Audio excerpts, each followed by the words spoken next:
ভারতের উত্তরপ্রদেশের কানপুরের এক গ্রামে ঘটে গেল এক অদ্ভুত ঘটনা। বৃহস্পতিবার রাতে গুগল ম্যাপসের জরিপ দলের সদস্যরা ক্যামেরা লাগানো গাড়ি নিয়ে এলাকায় কাজ করছিলেন। তাদের উদ্দেশ্য ছিল মানচিত্রের হালনাগাদ ছবি তোলা, কিন্তু স্থানীয়রা ভেবেই নিল গাড়িটি আসলে চুরি ডাকাতির জন্য তথ্য সংগ্রহ করছে। আর সেই সন্দেহ থেকেই শুরু হয় বড় ধরনের উত্তেজনা।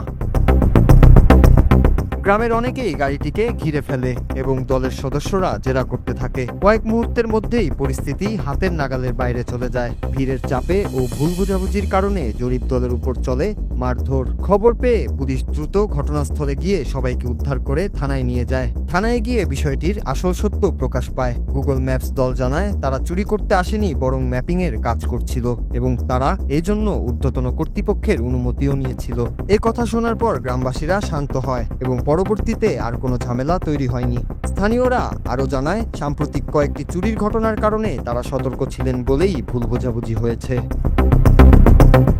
ঘটনার পর কানপুর পুলিশ জানায়, এলাকায় এখন কোনো ধরনের আইন শৃঙ্খলার সমস্যা নেই। গ্রামে অতিরিক্ত পুলিশ মোতায়েন করা হয়েছে এবং পরিস্থিতি পুরোপুরি নিয়ন্ত্রণে রয়েছে।